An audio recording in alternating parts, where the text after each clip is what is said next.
자유경제연구원 김연주입니다.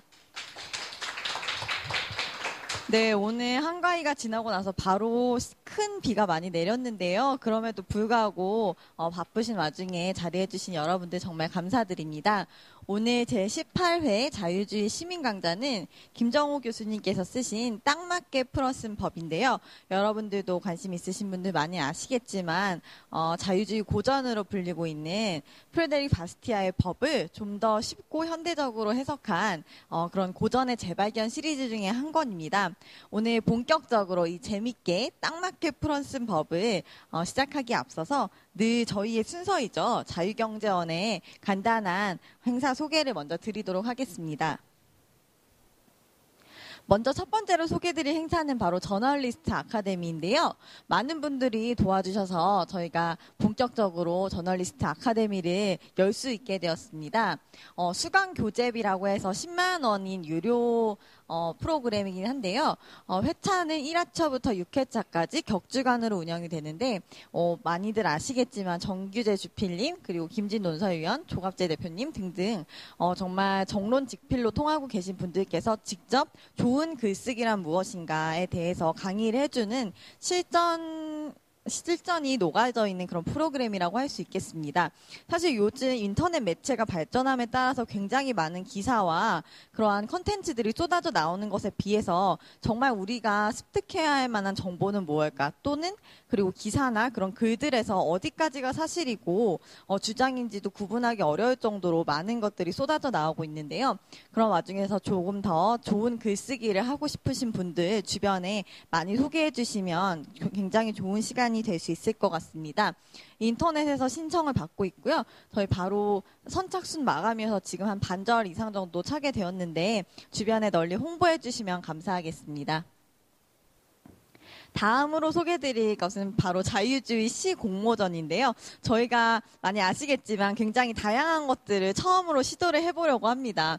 시라고 하니까 저희가 처음에 원장님이 아이디어를 내셨는데 좀 부담스럽지 않을까요? 했지만 이렇게 가을의 감성이 무럭무럭 자라나는 이 계절에 여러분들의 그 한때의 문학소녀의 감성을 한껏 펼치셔서 내 마음속의 자유를 그리다. 자유에 관한 어떠한 자유시, 자유 형태로 시를 제출해 주시면 저희가 이제 복거의 선생님께서 심사위원장을 맡아주셨는데요.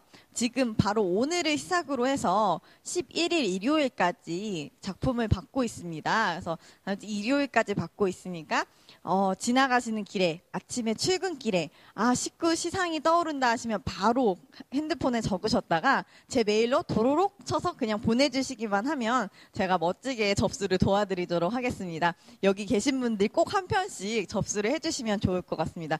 부담 가지지 마시고 좀 편안하게 본인의 시를 한번 마음껏 펼쳐주시면 감사하겠습니다. 다음으로는 다음 주에 열리는 세미나, 이번 주 세미나를 간단히 소개를 드릴 텐데요. 바로 내일입니다. 오늘 강의를 맡아주신 김정호 교수님께서도 자리를 해주시는데요. 저희가 이전 기념식을 해서 이 리버티홀의 발전 기금에 힘써주신 분들도 모시고 했지만 사실 더 감사하고 항상 저희에게 관심 가져주시는 모든 분들을 초대하지 못해서 굉장히 아쉬웠었는데요. 내일 대한민국의 자유주의를 말하다라는 제목의 특별 세미나가 열립니다. 그래서 저희 자유주의 진영 또 우리 우파 진영에 계신 많은 시민단체 대표분들을 모시고 진행을 하게 됐는데요. 정말 뜻깊고 알찬 시간이 될 것 같아서 여기 계신 분들도 시간이 허락하신다면 함께 해주시면 정말 큰 영광이겠습니다. 그리고 가장 더 중요한 건 바로 이 세미나가 끝난 이후에 즐거운 집들이 시간인데요. 집들이라고 말하는 게 참 소박한 느낌이 나지 않습니까? 정말 집이라고 생각하시고 여러분께서 늘 편안하게 드나드실 수 있는 공간이 되도록 저희 자유경제원이 노력하도록 하겠습니다. 다음 주에 열리는 토론회는요. 10월 7일 날 예정된 노동정책 연속 토론회가 되겠는데요. 바로 벌써 11차까지 오게 되었습니다. 요즘 가장 이슈인 노동개혁에 이어져서 가장 개혁해야 될 첫 번째 것으로 파견 근로의 자유화를 주제로 꼽게 되었는데요. 이 주제에 대해서 심도 있는 논의가 조금 더 이어질 것이기 때문에 여러분들께서 참석을 같이 해주시거나 후에 동영상을 같이 시청해 주시면 더욱 좋을 것 같습니다. 다음으로는 예술인이 본 격차라는 주제로 또 토론회가 진행이 됐는데요. 우리 사회에 만연해 있는 격차에 대한 잘못된 인식들을 다시 되짚어보고 격차에 대한 제대로 된 이해를 돕는 시간을 마련했습니다. 10월 8일 목요일 오전 10시에 진행이 되니까요. 이때도 관심 있으신 분들의 참여 부탁드리겠습니다. 그럼 저희 자유주의 시민강좌 본격적으로 시작하겠습니다. 노예 얘기를 시작으로 지금까지 제18차까지 이어져 오고 있는데요. 오늘은 고전 중의 고전, 그리고 고전의 재발견이라고 할 수 있는 바스티아의 법에 대해서 김정우 교수님께서 강의를 진행해 주시겠습니다. 고전의 재발견, 바스티아의 법, 딱 맞게 풀어 쓴 법을 저희에게 오늘 뜻깊은 시간 동안 강의해 주실 김정우 교수님을 큰 박수로 맞이해 주시기 바랍니다. 반갑습니다. 안녕하세요. 네. 이게 나오고 있는 거죠? 지금.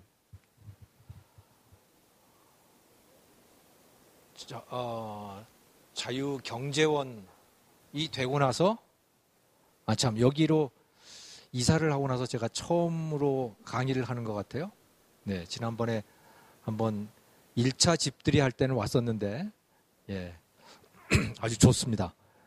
우리 강의실도 넓어지고 경치도 좋고 그래요. 근데 낮에는 너무 경치가 좋아가지고 여기서 강의가 될까 그러는데 지금은 밖이 잘 안 보이기 때문에 강의에 집중할 수 있을 것 같습니다. 자, 오늘 이 바스티아의 법에 관련된 법에 대한 강의입니다. 근데 우리 저기부터 꽂혀 있지만 딱 맞게 풀어 쓴 법이라고 하는 딱풀 시리즈로 나왔죠. 그래서 근데 사실은 이 법이라고 하는 이 책은 딱풀 시리즈가 꼭 필요가 없습니다. 왜냐하면 그 원전 자체가 너무 쉽고 너무 짧기 때문에 그걸 굳이 풀었을 이유는 없는 책인데 그래도 굳이 저보고 풀었으라고 해가지고 우리 프리덤 팩토리의 이유진 팀장하고 같이 그래서 굳이 풀어서 썼습니다.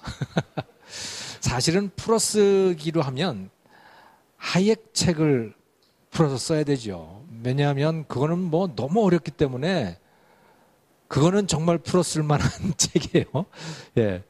아무튼 그렇습니다. 그러니까 제가 말씀드리고자 하는 것은 이 바스티아의 법이라고 하는 이 책은 그냥 원전으로 읽으시는 게 제일 좋고요. 그 책 자체가 너무나 쉽고 너무 짧습니다. 그래서 그거를 더 줄여놨기 때문에 사실은 2시간 동안 강의할 내용이 별로 안 돼요. 이거는 1시간만 강의를 해도 뭐 뒤집어 쓰는 그런 내용입니다. 하지만 그 내용은 그 책이 전하는 그 메시지와 원리는 정말 강력합니다. 아주 짧지만 강력하다라고 하는 것이죠. 특히 우리나라의 지금의 상황에 던지는 그 메시지라고 하는 것은 매우 강력하고 또 제가 이 책을 읽으면서 느꼈던 것은 그 프랑스 대혁명 이후에 1800년대 초반 프랑스 대혁명 이후에 프랑스의 상황과 지금 대한민국의 상황이 얼마나 어쩜 이렇게 똑같을까라는 것을 깨닫게 되죠. 깨달았었습니다. 어떤 의미에서 그런가?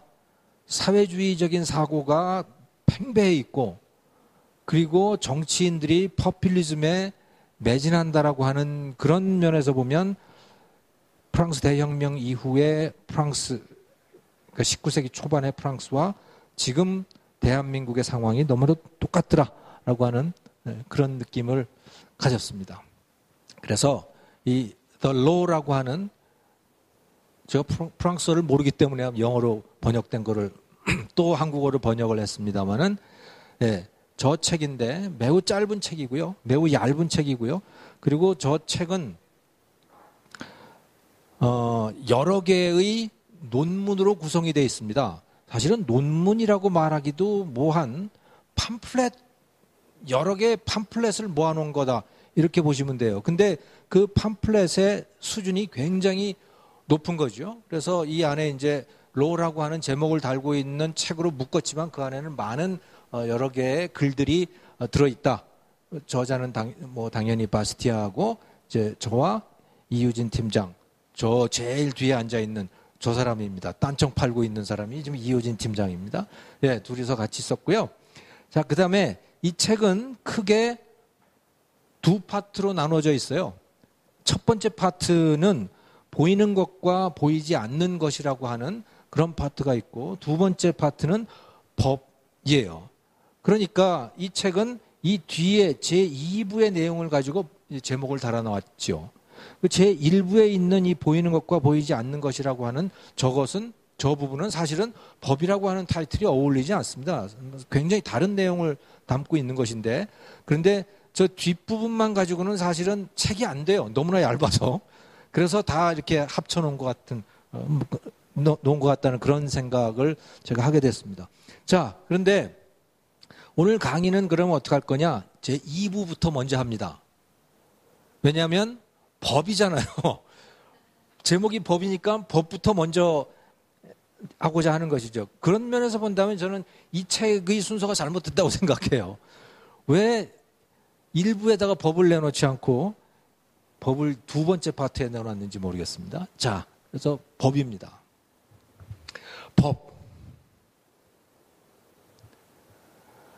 자, 법이라고 하는 게 뭘까? 보통 사람들에게 법은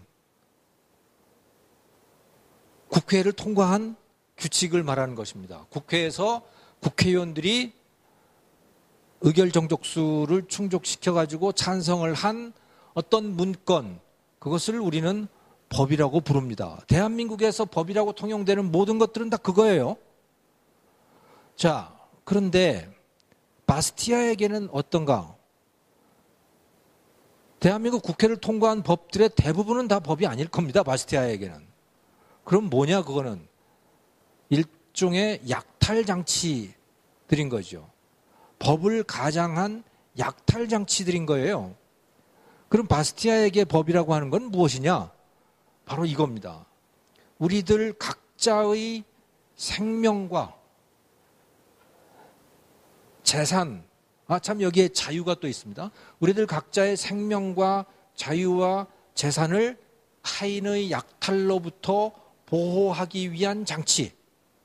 이게 법이에요.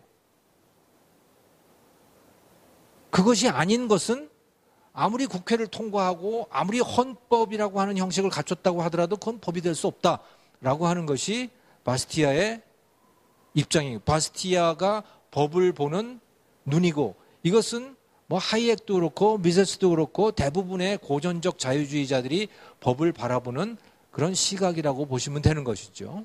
네. 근데 여러분들은 어떻습니까? 여러분들에게는 법이 어떤 것인가요? 국회를 통과했으면 법이죠. 근데 바스티아는 그렇지 않다라고 얘기를 하는 겁니다. 국회를 통과했다고 하더라도 법같이 않은 법, 거기에는 약탈 장치가 너무나 많이 있다라고 하는 것이 바스티아의 법을 바라보는 그런 눈인 것이죠. 자, 그러면 왜 법은 왜 그런 법이 필요한가? 왜 나의 생명과 자유와 재산을 보호하기 위한 그런 장치가 필요한가? 그것은 가운데가 포인트인가요? 네. 타인으로부터의 약탈을 막기 위함이고, 그리고 타인으로부터의 약탈을 누군가가 막아주지 않는다면, 그러면 다 자기가 셀프 디펜스를 해야 하는데, 각자가 셀프 디펜스를 해서 그것을 가지고 자신의 생명과 자유와 재산을 지키게 되면, 그러면 어떻게 되느냐? 그거는 만인에 대한 투쟁 상태가 된다는 것이죠. 우리는 세상이 그렇게 되는 걸 원치 않는다는 거예요. 만인에 대한 투쟁 상태. 최근에 이런 상태가 일어난 적이 있었습니다. 그게 지금부터 10년 전에 IT 대지진이 일어났었죠. 여러분 기억하실 겁니다. IT 대지진이 일어나가지고 거기서 30만 명인가가 죽었어요. 이것은 뭐 조금 더 빗나가는 이야기입니다만은 같은 지진이라고 하더라도, 같은 재난이라고 하더라도, 후진국의 재난은 인명피해가 어마어마합니다. 같은 재난이라고 하더라도 선진국에서 일어나는 재난은 별로 피해가 그렇게 크지를 않아요. 특히 사람은 잘 안 죽습니다. 그런데 후진국일수록 똑같은 재난이라고 하더라도 많은 사람이 죽죠. 이 IT 대지진 때 어마어마한 인명피해가 있었고, 그러다 보니까 이 나라의 치안이 완전히 붕괴가 되어버렸습니다. 치안이 붕괴가 되고 나니까, 즉 국가의 권력이 완전히 붕괴가 되고 나니까 어떤 일이 발생을 했느냐? 이런 일이 발생을 한 겁니다. 힘센 자가 다른 자를 그냥 약탈을 하는 거예요. 백주대낮에. 그리고 우리가 구호품을 보내줬단 말이죠. 세계 각국에서 구호품을 IT에 보내줬어요. 그 구호품은 그러면 어떻게 분배가 됐는가? 약탈을 됐습니다. 힘센 자들이 가져간 거예요, 그냥. 왜? 국가 권력이 완전히 무력화가 되고 났더니 그 다음에는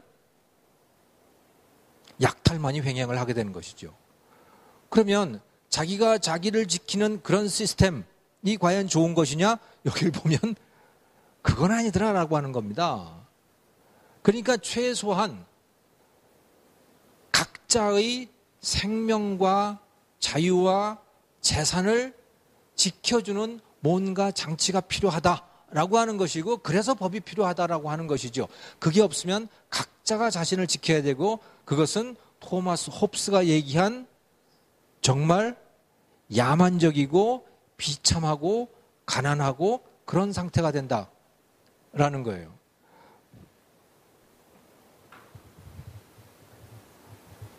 이건요, 실제로 파푸아뉴기니에서 찍은 사진이에요. 1966년에 찍은 사진인데요. 이게 뭐냐면 전쟁하는 사진입니다.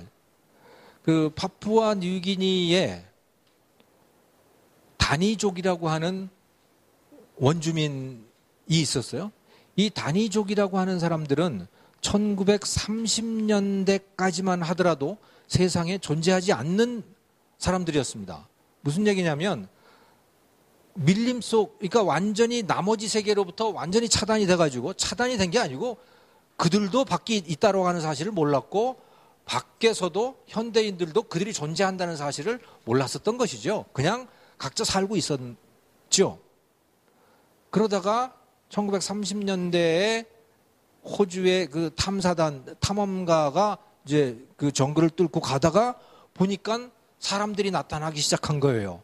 그 사람들이 바로 다니족이었는데, 사실은 다니족이라고 불리지도 않았었고, 나중에 이제 이 현대인들이 그들을 그런 이름으로 부르게 됩니다만은, 그 안에 가다 보니까 사람들이 많았던 거예요. 사람들이 굉장히 많더라. 보니까 뭐 4만 명인가 나중에 추산이 되는 그런 사람들이 있었는데, 그 사람들은 어떤 상태로 존재하고 있었는가? 그들은 부족 상태로 존재하고 있었던 겁니다. 그러니까 그들이 알고 있는 이 세상이라고 하는 것은 그들이 살고 있는 반경 한 2, 3km 내가 사실은 그들의 세상이었죠. 그들이 알고 있는 세계라고 하는 건 몇천 명 정도의 사람들, 또는 뭐 1000명도 안 될 수도 있는 겁니다. 원래 부족의 삶이라고 하는 것 그렇고, 자기가 태어난 곳을 벗어날 수도 없는 상황인 거고, 왜? 자기의 그 영역을 벗어나게 되면 이웃 부족에 의해서 살해가 되거든요. 그러니까 그걸 떠날 수가 없는 거예요. 그런 삶을 살고 있었죠. 근데 이들의 일상은 뭐였냐면 전쟁이었습니다. 이들에게는 전쟁이 일상생활이었던 거예요. 그래서 남자의 일은 무엇이냐? 그것은 사냥과 전쟁인 겁니다. 그러니까 이 세상의 모든 남자는 전사들인 거예요. 워리어들이죠. 영어로 하면. 그들은 물론 워리어라고 안 부르지만, 그냥 남자의 일은 전쟁과 사냥이고, 그러면 그들은 무엇 때문에 전쟁을 하는 것일까? 물론 자기 생명을 지키기 위해서이기도 하지만 자기 재산을 지키기 위해서였습니다. 남자에게 제일 큰 재산이 뭘까요? 돼지와 자기 부인과 아이들이에요. 그게 남자의 재산이에요. 그걸 지키기 위해서 이웃 부족과 전쟁을 하는 겁니다. 왜? 저놈들이 늘 내 걸 뺏어가려고 하고 나도 저놈들 걸 뺏어오면 좋거든. 이게 그러니까 원시 상태인 거죠. 이게 법이 제대로 갖추어지지 않은 상태인 겁니다. 즉 만인에 대한 투쟁 상태, 이게 원래 인간의 원초적인 모습이라는 거예요. 그거 실제로 인간이 그렇다라고 하는 사실을 이 파푸아뉴기니의 다니족들이 자신의 삶으로 다 보여주고 있었던 것이죠. 이들은 구석기 수준의 그런 문명 상태를 가지고 있었는데, 지금 이제 이들도 많이 문명화가 됐습니다. 그래서 이 사람들을 다 이렇게 빨개 벗고 다니잖아요. 그래서 이 다 남자들인데, 왜 그거 아시죠? 여기다가 이렇게 뿔 같은 거 하나 달고 다니는 사람들, 그 사람들이에요, 이 사람들이. 네. 그런데 이들의 문명화가 뭔지 아십니까? 이들에게 문명화가 된다는 것은 옷을 입는다는 걸 뜻해요. 근데 이제 어른들은 옷을 안 입어요. 자신들의 전통을 지키는 거죠. 근데 누가 옷을 입기 시작했냐? 애들이 옷을 입기 시작한 거예요. 요즘 애들은 못 쓰는 거지, 그래서. 진짜예요. 이 다니족의 생활을 쭉 기록해 놓은 사람들을, 그 서양 사람들이 기록해 보면 요즘 애들은 못 쓴다는 얘기가 거기 똑같이 나옵니다. 옷 입고 다니니까. 아무튼 그래요. 인간의 원시적인 상태라고 하는 것은 그야말로 셀프 디펜스예요. 셀프 디펜스라고 하는 것은 우리가 자립을 좋아하지만 모든 사람이 다 셀프 디펜스를 한다라고 하는 것은 이건 매우 비효율적 체제고, 그래서 최소한 각자의 생명과 자유와 재산은 국가가 또는 법이 지켜주도록 하는 것이 효율적인 체제다. 그리고 그것이 정의롭다라고 우리가 이야기를 할 수 있는 것이고, 바스티아도 그런 이야기를 하는 것입니다. 자, 이쯤에서 이제 우리가 법에 대해서 이야기를 했으니까 정의라고 하는 것에 대해서 좀 생각을 해볼 필요가 있습니다. 정의, justice라고 하는 이 말을 일본 사람들이 이렇게 붙여놓은 거죠. 이게 일본 말입니다, 정의. 예. 자, 저 justice가 무엇일까? 이 여자 눈에 익으시죠, 여러분? 눈 감고 있는, 그리고 저울을 들고 있고 칼을 들고 있습니다. 이 여자 이름이 뭔지 아세요? 뭔지 아세요? 그리스어로는 디케입니다. 그래서 디케의 여신이라고 불러요. 근데 여신이 아니에요, 이 사람은. 이 사람은 신이 아닙니다. 라틴어로 하면 유스틴이에요. 영어로 하면 저스티스예요. 레이디 저스티스입니다. 저스티스 아가씨죠. 레이디 저스티스. 바로 이 사람이에요. 자, 근데 어떻게 하고 있어요? 눈을 가리고 있잖아요. 눈을 가리고 있습니다. 그리고 저울을 들었어요. 이 저울에 비추어서 네가 법대로 안 했으면 너는 칼 맞는 거야. 이겁니다. 근데 왜 눈을 가렸을까요? 눈을 가린 거는 누군지 보지 않겠다는 얘기입니다. 저울에 달아만 보겠다는 거예요. 저울에 달아서 기울어지면 그냥 치겠다는 겁니다. 네가 법을 지켰느냐 어겼느냐 그것만 보지, 그럼 뭘 안 보겠다는 거예요? 사람이 누군지 보지 않겠다는 얘기입니다. 그 사람이 이쁜 사람인지 미운 사람인지 부자인지 가난한지 나는 관계없다라고 하는 거예요. 그저 법대로 했으면 된 거고, 법대로 안 했으면 너는 내 칼을 맞아야 돼 라고 하는 게 이 레이디 저스티스가 지향하는 바이고, 이게 서양에서의 원래 저스티스입니다. 원래 저스티스. 자, 그 저스티스의 내용은 뭐냐? 바스티아에게 법의 내용이라고 하는 게 뭐냐? 이거는 약탈이 없는 상태를 뜻하는 겁니다. 그러니까 불의가 없는 상태가 정의인데, 불의, injustice. 그럼 바스티아에게 injustice는 뭐냐? 남의 걸 약탈하는 거죠. 남의 걸 약탈하는 거는 이건 나쁜 놈이야. 그럼 어떻게 돼? 너는 치는 거예요.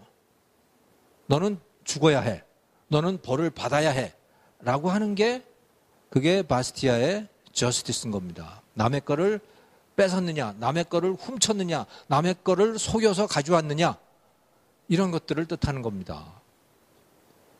이게 원래 고전적 자유주의에서의 저스티스의 개념인 것이죠.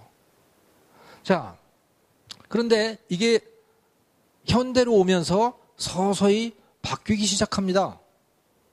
그래서 이걸 완전히 뒤바꿔버린 사람이 존 롤스라고 하는 사람이에요. 존 롤스라고 하는 사람은 저스티스를 어떻게 해석을 하냐면, 자, 세상이 있다, 이게. 여러 개의 세상이 있다고 해보자. 그 중에 여러분, 내가 선택을 할 수 있다, 그 세상을. 자, 어떤 세상을 선택할 것이냐, 어떤 규칙을 갖고 있는 세상을 선택할 것이냐, 라고 하는 거예요. 그럴 때 롤스의 추론에 의하면 그거죠. 사람이 태어나서 운이 좋을 수도 있고 운이 나쁠 수도 있는데, 운이 좋으면 부자가 되고 운이 나쁘면 거지가 될 수 있다는 거예요. 자, 그럴 때 그렇게 누구는 운이 좋으면 부자가 되고 운이 나쁘면 거지가 될 수 있는 그냥 그런 세상을 우리가 선택할 거냐? 아니면 그게 아니고 실패를 하더라도 최소한 거지는 안 되고 꽤 먹고 살 만한 그런 세상. 하지만 부자가 되더라도 크게 부자가 아닌. 왜냐하면 부자한테 걷어가지고 실패한 자에게 주는 그런 세상을, 그런 규칙을 갖고 있는 세상이 있다면 그 둘 중에 어떤 것을 당신은 선택을 하겠느냐? 라고 각자에게 질문을 한 겁니다. 그리고 그것을 네가 아직 태어나지 않았다고 생각해보자. 네가 아직 태어나지 않았는데 그래서 네 처지가 어떤지는 알 수 없지만, 네가 거지가 될 인간인지 아니면 부자가 될 인간인지 알 수 없지만 어쨌든 간에 고를 수 있다고 해보자. 그거를 이제 소위 무지의 장막이라고 불렀던 거죠. 존 롤스는. 무지의 장막 뒤에서 선택한다고 해보자. 그러면 당신은 뭘 선택할 것이냐? 대부분의 인간들은 아마도 최소한 거지는 안 되는 그런 세상을 선택할 것이다. 그 규칙이 저스티스다. 이렇게 얘기를 한 거예요. 존 롤스는. 그래서 미니맥스라고 하는 거죠. 가장 못 사는 사람이 가장 잘 살아지는 그런 규칙을 갖고 있는 세상이 정의로운 세상이고, 그 규칙이 바로 정의롭다라고 존 롤스는 얘기를 했습니다. 근데 사실은 저건 이해하기가 힘들어요. 그게 좋은 세상인지 아닌지에 대해서는 우리가 선택을 할 수 있지만 그게 저스티스다? 그걸 수긍하기는 어려운 거죠. 하지만 많은 사람들이 이게 저스티스인지 아닌지 그것과는 무관하게 존 롤스가 하는 이야기가 맞아, 이렇게 수긍을 하는 거죠. 존 롤스가 말하는 세상이 좋은 세상이잖아, 그런 거죠. 거기에 대해서는 하이엑도 똑같이 생각을 해요. 하이엑도 아니 같은 값이면 평등한 세상이 좋은 세상이지, 그건 맞아. 하지만 저스티스는 전혀 다른 문제야 라고 하이엑은 얘기를 하는 거죠. 하이엑에게 저스티스는 바스티아의 저스티스하고 같은 저스티스인 겁니다. 세상이 평등하냐 아니냐, 세상에 복지 정책이 존재하느냐 안 존재하느냐는 저스티스하고는 아무 관계가 없고, 그냥 그것이 살만한 세상이냐 아니냐를 결정하는 데는 뭐 요인이 될 수 있다, 이런 이야기를 하는 거죠. 아무튼 존 롤스에게는 이런 미니맥스라고 하는 것이 정의의 원칙으로 탈바꿈을 하게 되는 겁니다. 샌델, 정의란 무엇인가의 그 샌델은요, 사실은 그 책을 다 읽어봐도 그 사람의 정의가 뭔지는 모릅니다. 기존의 정의에 대해서 계속 이의를 제기하는데, 그런데 어디 보면 숨어 있는데 이런 이야기가, 자기의 정의가 있긴 있어요. 미덕을 키우고 공동선을 고민하는 것이 저스티스다라고 하는데, 그것도 저는 아니 그렇게 하는 게 훌륭한 일이긴 하지만 그걸 저스티스라고 불러야 되느냐라고 하는 데 대해서는 여전히 의문이 있는 것이죠. 아무튼 이 저스티스라고 하는 것의 개념이 상당한 변화를 겪어왔는데 바스티아의 저스티스는 바로 약탈, 인저스티스가 없는 상태, 인저스티스를 벌 주는 것, 이런 것이 바스티아에게는 이제 정의인 것이죠. 자, 그런데 그 약탈에 대해서 사람들이 인정하는 것이 있고 인정하지 않는 것이 있어요. 약탈을 해서는 안 된다라고 하는 것에 대해서 인정하는 것이 있고 인정하지 않는 것이 있습니다. 아까 그랬잖아요. 생명과 자유와 재산이라고 했어요. 생명을 약탈해서는 안 되죠. 죽여서는 안 되잖아요. 남을 죽여서는 안 돼. 이거는 아마 99.99%가 인정할 겁니다. 물론 사이코패스들은 죽여도 된다고 생각하는 인간들도 있긴 하지만 대부분은 그래 사람을 죽이면 안 되지. 사람을 죽이면 이거는 인저스트한 거야. 이거는 불의야. 이건 정의롭지 않은 거야. 그리고 사람을 죽인 사람을 벌 주는 것은 이것은 정의로운 일이야 라고 대부분은 다 인정을 한단 말이에요. 자, 그런데 그 다음에는 어떠냐? 남의 자유를 속박하는 것. 이건 어때요? 인정할 만한 일인가요? 아니면 자유가 신성 불가침한 것인가요? 여기서 좀 헷갈리기 시작합니다. 자, 그러면 재능은 어떨까라는 거예요. 재능. 왜 재능 이야기를 하냐면 사람의 재물은 자기가 벌어들이는 소득, 재산 이런 것은 세 가지의 결합물입니다. 첫 번째 재능, 거기에 노력, 또 하나는 뭐죠? 운. 이 세 가지가 결합된 거예요. 사람의 재산, 소득이라고 하는 것은. 자, 그러니까 재능이 굉장히 중요한 부분을 차지합니다. 자, 김연아가 굉장히 부자가 됐죠. 부자가 됐겠죠, 아마? 네. 김연아가 굉장히 돈을 많이 벌었을 거예요. 광고 같은 걸 통해서. 그런데 그 김연아의 재능이잖아요. 그러면 김연아의 재능은 신성 불가침인가요? 아니면 김연아는 재능을 나누어 가져야 하나요? 바로 이런 문제인 겁니다. 존 롤스는 뭐라 그러냐면 그 재능이라고 하는 것도 운이 좋아가지고 생긴 거니까 그 재능도 나눠야지 라는 거예요. 재능은 근데 재능을 나눌 수는 없잖아요. 그 자체는. 몸에 체화되어 있기 때문에. 그럼 뭘 나누라고 하는 거냐? 그걸로 돈 벌면 그거 나눠야지 세상하고. 이게 존 롤스의 주장이에요. 근데 여러분들은 어떠세요? 김연아가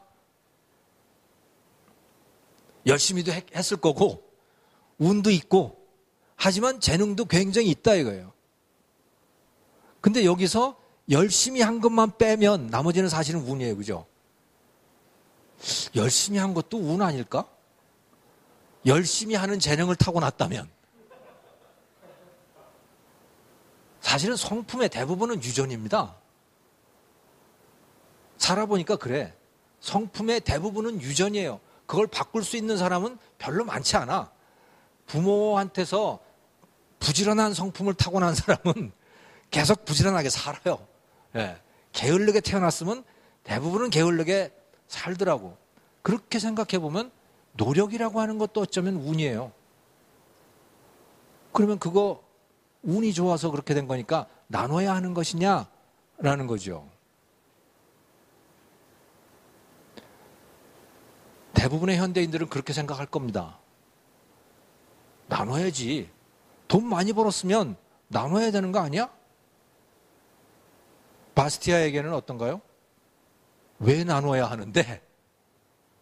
무슨 권리로 그걸 나눠달라고 하는데? 라는 거예요. 저도 사실은 그렇게 생각해요. 운이 좋아서 돈을 버는 것은 뭐 그렇게 정당하지 않아요. 로또에 당첨이 됐어. 뭐 그렇게 그 사람이 훌륭해서 무슨 돈을 번 게 아니잖아요. 하지만 그렇다고 해서 그 돈 내놔라고 하는 건 더 정당하지가 않아요. 무슨 권리로 그 돈을 내놓으라 그러냐 이거예요. 무슨 권리로. 그러니까 말씀드리고자 하는 건 그겁니다. 대부분의 사람들이 생명의 불가침성은 다 인정을 해요. 그런데 자유의 불가침성, 이게 이제 긴가민가 하는 거예요. 재산의 불가침성? 그런 건 없어. 그런 건 없어요. 자, 왜 이럴까요? 왜 재산은 뺏어도 된다고 생각을 할까요? 왜 누구는 재산을 많이 가지면 불공평하다고 생각을 할까요? 왜 어떤 사람은 튼튼한 육체를 타고나잖아요? 어떤 사람은 키가 크게 타고나고 어떤 사람은 미인으로 타고나고 그런다고요. 그런데 그게 돈으로 연결될 수도 있고 돈으로 연결되지 않을 수도 있어요. 돈으로 연결되는 건 다 그 돈을 내놓으래, 사회가. 그리고 그거는 매우 불공평하다고 생각을 해요. 나머지는 별로 불공평, 공평 생각도 안 해. 돈하고 연결되지 않는 것들에 대해서는. 왜 그럴까요? 저는 뭐 이건 바스티아가 말하는 이야기는 아닙니다만은 제 생각은 뺏을 수 있는 것과 뺏을 수 없는 것의 차이다, 저는 그렇게 생각을 해요. 뺏을 수 있는 거는 뺏고자 노력을 하고 사람들이 뺏기 위한 논리를 개발을 하는 거죠. 뺏기 위한 이론을 개발을 하고 뺏기 위한 사상을 개발을 하는 거예요, 사람들이. 그것의 정점에 있는 게 마르크시즘이고 공산주의인 거죠. 뺏기 위한 이론인 겁니다, 그게. 뺏을 수 있기 때문에. 근데 미모는 뺏기가 잘 어렵잖아요. 그러니까 미모는 별로 그렇게 그것에 대해서 뭐 질투를 한다든가 뭐 그 미모를 뺏어야 한다는 이론을 개발한다든가 이러지는 않는다고요. 그런데 그럴 때도 있었어요. 미모도 뺏고자 하던 때가 있었지요. 그것을 위한 이론을 개발할 때가 있었어요. 그게 마녀 사냥 때입니다. 중세 마녀 사냥 때 마녀로 지목됐던 여자들은 대부분 미녀였다고 그래요. 그 동네 질투를 받은 거지. 그래서 쟤는 말이야 무슨 집에서 뭘 가지고 어떻게 한다더라 다 마녀를 만들어 버린 거죠. 네. 아무튼 조금 그건 빗나간 얘기입니다만은, 자, 바스티아에게 재산은 생명과 재능의 연장인 겁니다. 그러니까 생명이 나의 것이고 그 생명이 하는 일이 나의 것이야. 그걸 해서 내가 생산해가지고 내가 재물을 모았고 내가 돈을 벌었고 그렇다면 그거는 생명과 똑같이 나의 것이고 불가침이야 라고 바스티아는 봤던 것이지요. 자, 그러면 여기서 진짜 그게 불가침이라면 그러면 세금은 뭐지? 세금은 어떻게 생각하세요?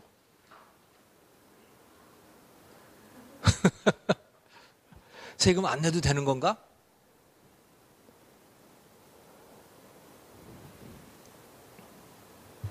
공동체의 유지를 위해서 국가로부터 뭔가를 받잖아요?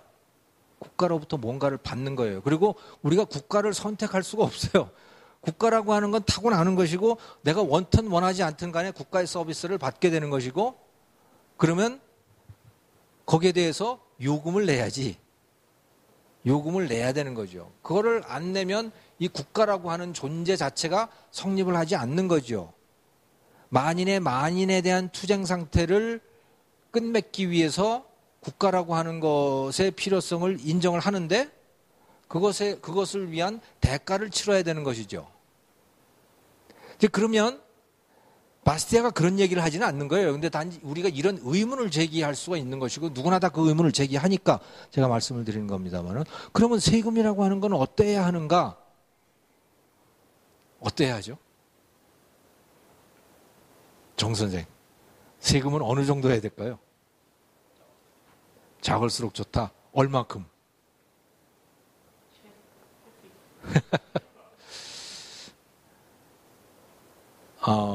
아주 극단적으로 생각하는 사람은 에버랜드 들어가는데 요금 내잖아요. 에버랜드가 작동을 하기 위해서 필요한 돈이잖아요, 그게. 에버랜드로부터 뭔가를 누리지 않습니까? 거기 들어가면? 그걸 위해서 돈이 필요하잖아. 그 정도라고 생각하는 사람들도 있고, 이게 인두세입니다. 그러니까 인두세의 개념이죠. 마가렛 대처가 인두세를 하려고 하다가 뭐 영국이 다 뒤집어지고 야단 법석이 나고 그랬습니다만은 조금 그거보다 마일드한 세금은 비례세죠. 싱글 텍스라고 하는 거, 그러니까 플랫 텍스. 예를 들어 10%, 모든 사람이 10%야. 또 모든 사람이 15%야. 홍콩처럼. 네. 뭐 이런 세금이 요금의 개념에 가까운 겁니다. 근데 그게 아니고, 야, 너는 부자니까 말이야. 너는 70% 내야지. 이렇게 되면 이제 약탈이 되기 시작하는 거죠. 네. 사실은 누진세라고 하는 것을 제안한 게 막스잖아요. 막스가 공산주의 전 단계, 그러니까 사회주의로 가기 위한 그 전 단계 자본주의 단계에서는 그런 누진세 같은 걸 통해서 소득 격차를 없애라고 하는 그런 제안을 하기도 하죠. 네. 아무튼 이런 관점에서 본다면 세금이라고 하는 것은 일종의 요금인 것이에요. 그러니까 리차드 앱스타인 같은 사람도 그런 관점에서 바라보는 겁니다. 국가로부터 뭔가를 받았기 때문에 그것에 대한 반대급부로 뭔가를 내는 것이다 라는 것이고, 또 똑같이 국가도 한 사람 한 사람으로부터 뭔가를 받았으면, 세금을 걷어왔으면 세금 거둔 것보다 더 많이 줘야지, 이런 제안을 하는 거예요. 왜?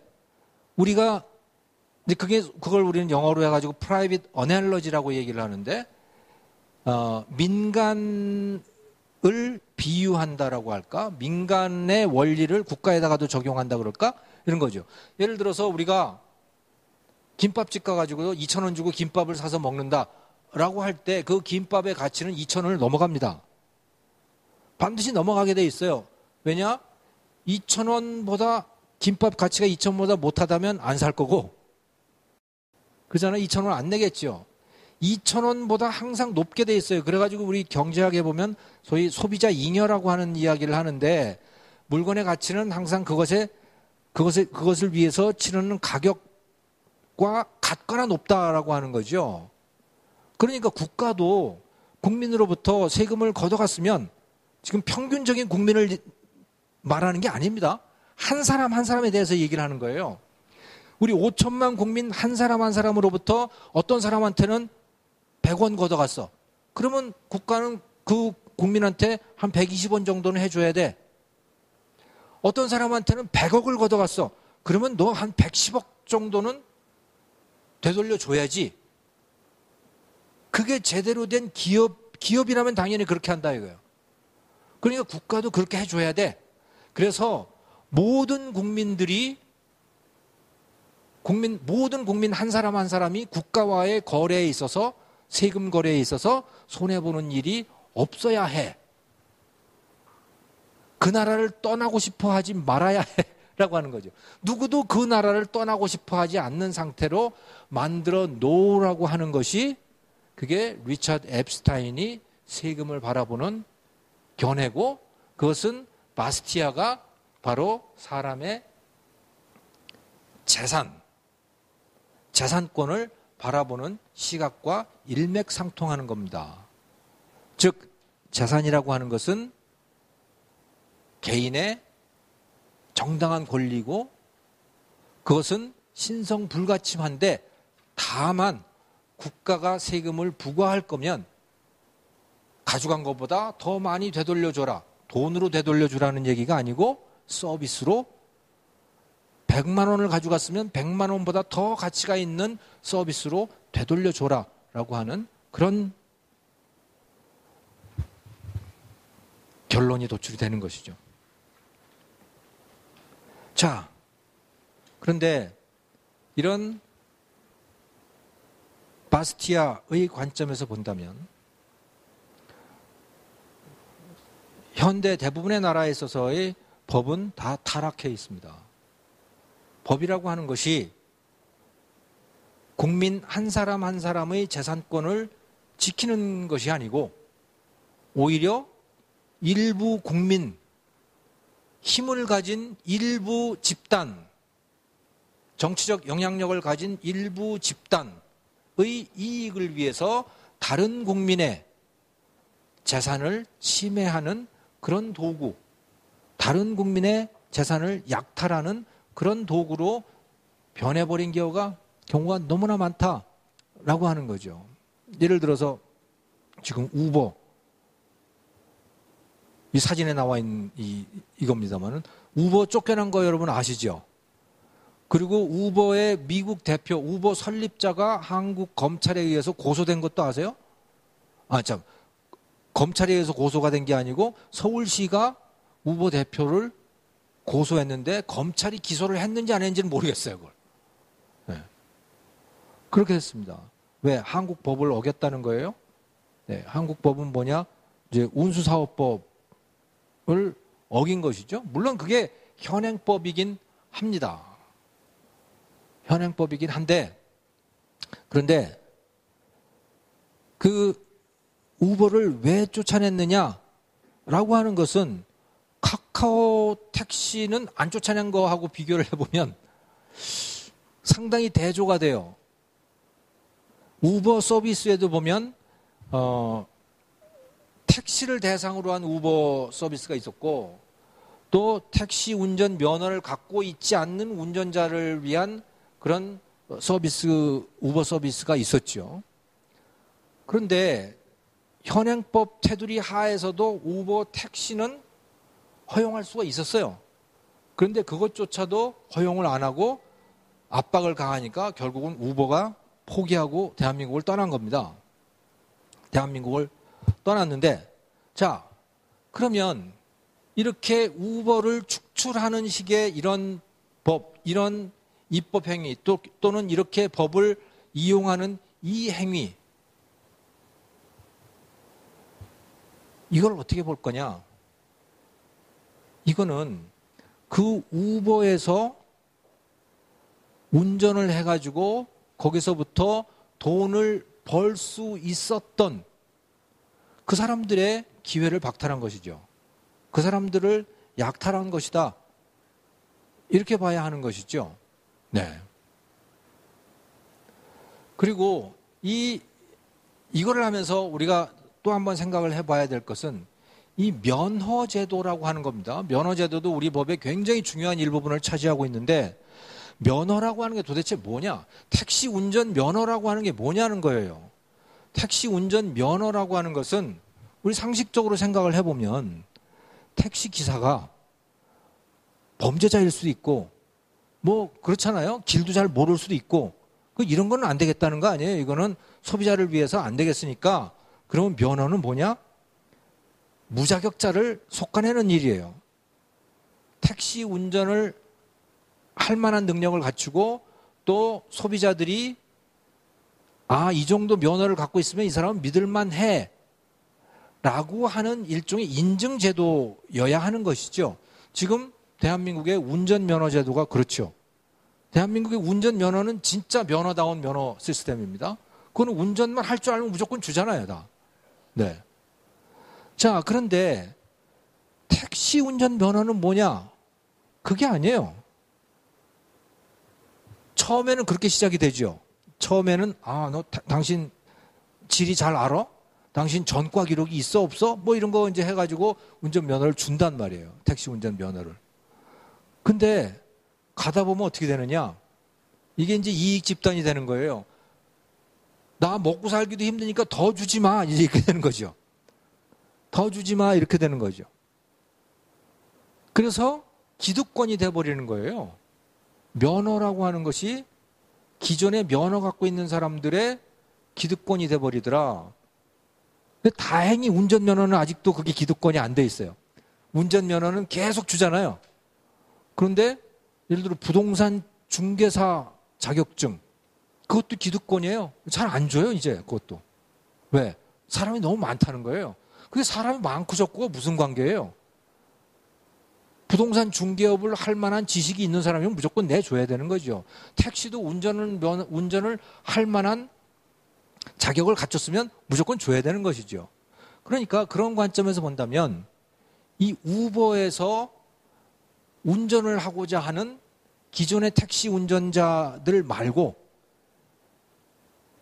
그냥 일반 운전자들이라고 하더라도 내가 우버에서 근무하고 싶습니다 라고 하면 가칭 우버 운전면허라고 하는 면허를 발급하면 되는 거예요. 그중에 뭐 전과자 빼고 뭐 이렇게 가지고 해주면 되는 거거든요. 그걸 못하는 거죠. 안 한 거고. 왜냐? 기득권. 기존에 택시 운전하는 사람들이 자신의 이익을 지키기 위해서 법을 가지고 남의 기회를 막는 것이죠.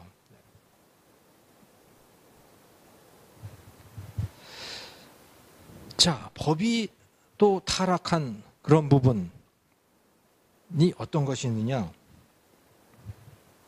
그게 이 바스티아의 책에 보면 박애라고 하는 것이죠. 박애.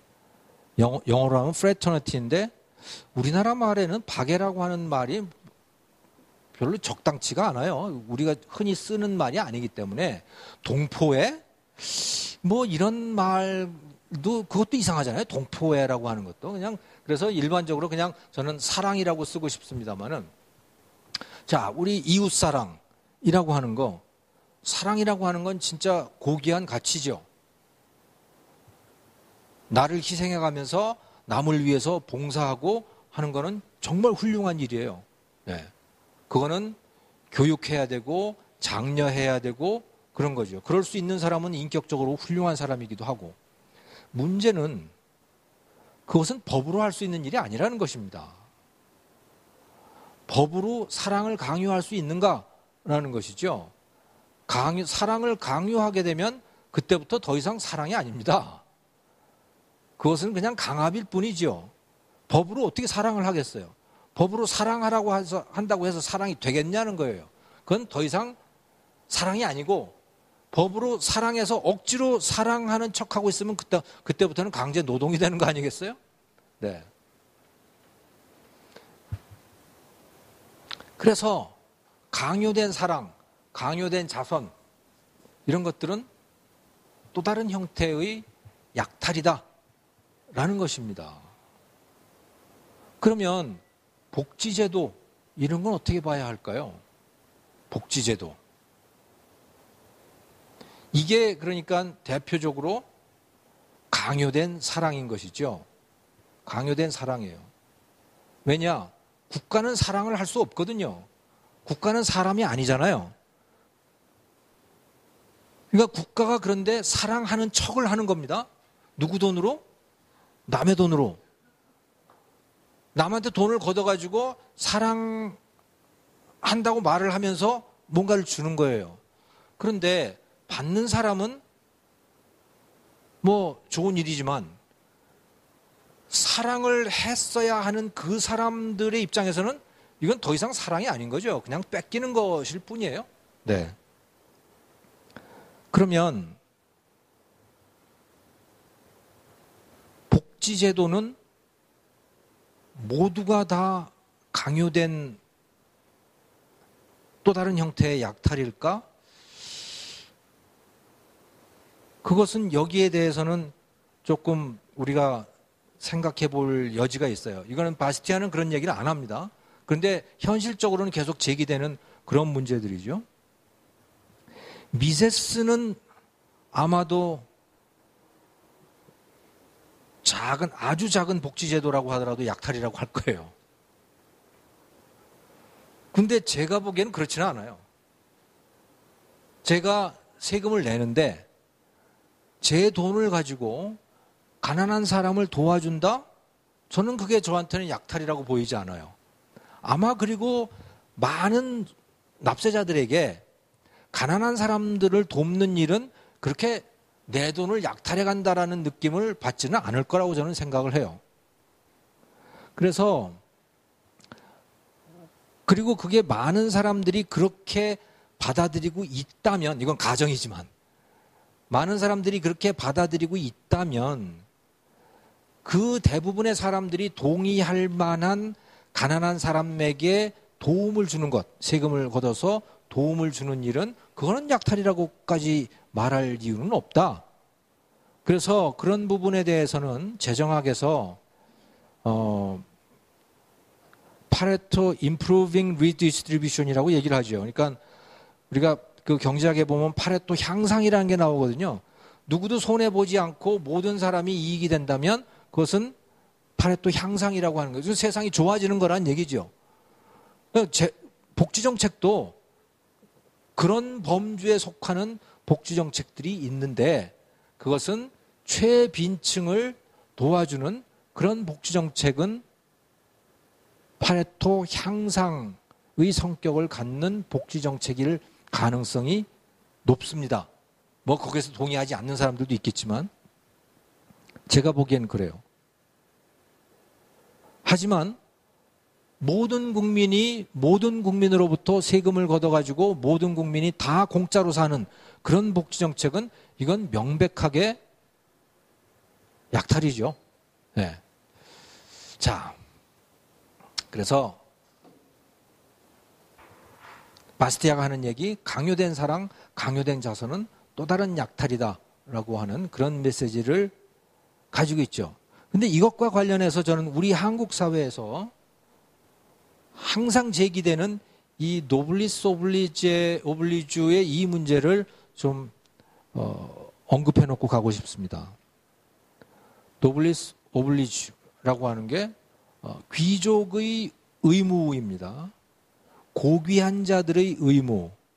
그래서 예를 들어서 영국의 왕족은 전쟁이 나면 가장 먼저 나간다는 거 아니에요? 왕자들이. 그런 걸 대표적으로 이 노블리스 오블리주의 사례라고 이야기를 하지요. 그리고 이건 정말 훌륭한 일이죠. 네. 권력과 부를 갖고 있는 사람이 가장 먼저 희생을 한다라고 하는 건 훌륭한 일입니다. 근데 역사적으로 따지고 보면 서양에서 이렇게 된 데는 그만한 뿌리가 있기도 하지요. 예를 들어서 그리스 로마 시대에 전쟁이라고 하는 것은 사실은 부자들만 하는 거였습니다. 전쟁은 부자들만 하는 거였어. 왜? 전쟁을 통해서 전쟁에서 전리품을 얻게 되면 그거는 전쟁에 참가하는 사람들이 다 나눠 갖는 거였거든요. 그러니까 뭔가 재산을 얻기 위해서는 전쟁에 나가야 돼. 전쟁에 나가려고 하면 근데 무기도 있어야 되고 투구, 갑옷 뭐 이런 게 다 있어야 되는 거예요. 이건 아무나 할 수 있는 게 아니야. 그러니까 전쟁에 참가한다라고 하는 것은 상당한 자본을 갖고 있는 사람들이나 할 수 있는 일이었고 투자를 한 거죠, 일종의. 그러니까 귀족이 전쟁에 참가했고 전쟁에 참가했기 때문에 죽을 수도 있지만 거기서 살아남으면 전리품을 가지고 더 부자가 될 수도 있고 그래서 그런 전통이 상당 부분 남아 있는 겁니다. 귀족이 전쟁에 나간다라고 하는 그런 것이. 근데 요즘에 와서는 뭐 전쟁이나 뭐 그런 것보다는 그냥 훌륭한 높은 사람이 더 많은 일을 하는 것이야 라고 하는 이제 그런 게 되는 것이. 그걸 이제 우리는 노블리스 오블리주라고 얘기합니다만 우리 조선은 어땠느냐? 오히려 반대였죠. 오히려 전쟁은 다 없는 놈들이 나가는 거고, 없는 놈들이 가서 목숨 내놓는 게 이제 전쟁이었고, 세금도 없는 놈들이 내는 거고, 뭐 다 그랬었던 거예요. 예. 우리 체제가 그만큼 타락해 있었는데, 현대로 들어오면서 어떻게 됐냐면, 현대로 들어오면서 우리에게도 노블리스 오블리주가 나타나기 시작했습니다. 예를 들어서 삼성그룹을 한번 놓고 생각을 해봅시다. 누가 제일 먼저 출근할까요? 그런 방식으로 많이 가 있습니다, 이미. 왜? 그렇게 해야 아랫사람들이 따라오거든. 그만큼 우리 문화가 서구화됐음을 뜻해 주는 거예요. 네. 근데 지금부터 한 30년 전까지만 하더라도 어땠냐면 술 먹고 뭐 밥 먹고 그럴 때 누가 돈 냈냐? 없는 사람들이 냈어요. 지금은 어때요? 높은 사람들이 내죠. 그건 너무나 당연해졌거든요. 저는 이게 각자의 선택권이 넓어짐으로 인해서 내가 이 회사를 갈 수도 있고 안 갈 수도 있고 내가 이 사람과 같이 일할 수도 있고 일 안 할 수도 있고 그렇게 선택을 할 수 있게 되면서 선택권이 넓어지면서 윗사람들의 노블리스 오블리제라고 하는 그런 그 관념이 굉장히 강해졌다고 생각을 하는데 어쨌든 그건 좋은 일이죠. 자, 근데 말씀드리고자 하는 바는 그건 좋은 일이에요. 그리고 각자 자발적으로 하면 좋은 거예요. 하면 훌륭한 일이죠. 하지만 강요할 바는 아니다라는 겁니다. 지금 그런데 우리가 노블리스 오블리제를 얘기할 때는 항상 뭐가 있느냐? 왜 너는 그거 안 하는데 이거요. 왜 우리나라 부자는 그거 안 하는데 그거예요. 강요하고 싶은 거죠. 거기서 돈을 받아내고 싶은 겁니다. 그들에게 뭔가를 시키고 싶은 거예요. 이거는 그러니까 그걸 말하는 사람들이 말할 자격이 없다는 것이죠. 노블리스 오블리저는 할 사람이 자기에게 스스로 말하는 것이죠. 노블이 아닌 사람들이 노블에게 할 만한 그런 이야기는 아니다라고 저는 생각을 해요. 자,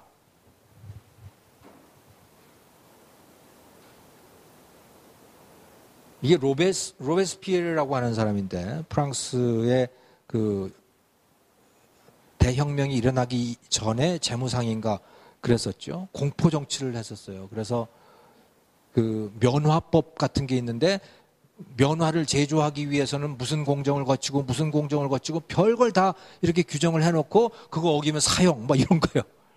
막 그런 공포 정치를 하고 했던 그런 사람 있는데 이 사람이 재산권에 대해서라고 하는 그런 글을 썼습니다. 그리고 거기에 보면 이런 얘기가 나와요. 로베스피에르가 보는 재산권. 각 시민이 법으로 그에게 보장된 몫의 재산을 향유하고 마음대로 처분하는 권리. 이게 로베스피에르가 생각하는 재산권입니다. 맞죠? 이렇게 되면 되는 거 아닌가요? 재산권이란 각 시민이 법으로 그에게 보장된 몫의 재산을 향유하고 마음대로 처분하는 권리. 바스티아에게는 아닙니다. 로베스피에르에게는 이게 맞습니다. 법이 보장한 몫, 그게 아니라는 거예요. 사람의 재산이라고 하는 것은 법 이전에 존재하고 있는 것이지 법으로 그 사람의 재산을 규정할 것이 아니라는 겁니다. 법 이전에 존재하고 있던 그 재산을 법이 보호하는 것이지 왜 법이 그 사람의 재산을 규정하느냐라고 하는 것이 바스티아의 생각인 겁니다. 인터넷에 찾아보니까 이런 그림이 있더군요. 돈 내놔 하면 이거는 불법이죠. 약탈입니다. 이거는요. 너 세금 안 내면 죽어? 그런데 그 돈 걷어가지고 다른 누구에게 주어요. 이거는 합법이잖아요. 네. 이건 합법이죠. 바스티아가 하는 이야기는 이거를 얘기하고 있는 겁니다. 지금 국가라고 하는 것이, 지금의 법이라고 하는 것이 이거다. 대부분의 내용이. 라는 것을 이야기하고 있는 것이죠. 그런데 바스티아에게 지금은 언젠가요? 1801년부터 1850년. 바스티아가 살았던 기간은 1801년부터 1850년입니다. 그러니까 지금부터 100 몇십 년 전인가요? 한 150년 전? 네. 그때 프랑스의 정부가, 프랑스의 의회가, 프랑스의 사상가들이 장작 루소 이런 사람들입니다. 그러니까 그 사람들이 다 이걸 원했던 겁니다. 다른 누군가를 위해서 다른 누군가를 약탈하는 그 장치, 이렇게 주면서 이것을 자선이라고 생각하고 이거를 사랑이라고 생각하고 그랬던 거죠. 그래서 바스티아가 이런 이야기를 합니다. 노동을 조직화하라, 이기심을 뿌리 뽑아라, 자본의 횡포를 막아라, 낙후지역에 철로를 개설해라, 어린아이들에게 먹을 것을 제공하라, 청소년을 가르쳐라, 노인을 구제해라, 도시의 주민들은 농촌으로 분산시켜라, 뭐 어쩌고저쩌고 예술을 장려해라, 무역을 규제해라, 민족의 영혼을 계몽하고 개발하고 강화하고 풍부하게 해라. 사람들이 국가에다가 요구하고 있는 것들입니다. 이게 지금부터 150년 전에 프랑스 국민들이 프랑스에게 요구했던 내용들인 거예요. 지금하고 똑같죠? 네. 이게 뭐냐? 바로 이거다. 라는 것을 바스티아가 그의 법이라고 하는 그 팜플렛에서 이야기를 하는 거죠. 프랑스 국민들에게 제발 좀 정신 좀 차리라 라고 이야기를 하던 내용입니다. 자, 그래서 제 2부 법이라고 하는 그 부분에 대한 제 강의를 마쳤습니다. 여기에 대해서 질문 있으시면 질문을 받겠습니다. 이견이 있으셔도 좋고 또는 공감을 하셔도 좋고 뭐 어떤 것이어도 상관없습니다.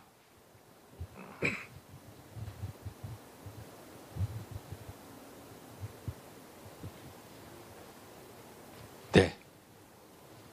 전부 바스티아의 팬이신가 봐요. 이견이 전혀 없으신 것 같습니다. 자, 그러면 원래 이 책의 일부, 보이는 것과 보이지 않는 것이라고 하는 부분으로 이제 들어가겠습니다. 자, 이 책의 처음에는 이런 이야기가 나옵니다.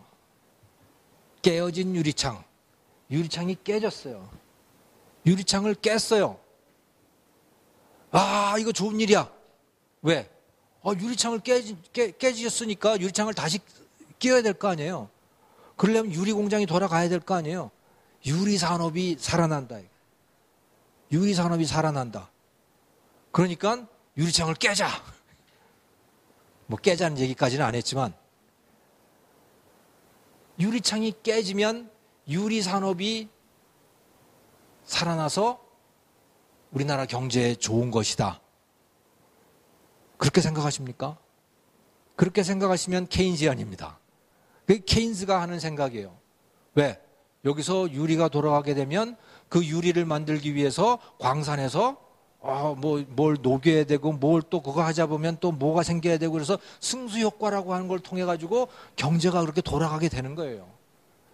내수를 살려야 돼. 블랙 프라이데이 뭐 이런 걸 해가지고 우리가 소비를 많이 하게 되면 그걸로 인해서 막 경제가 살아나게 돼.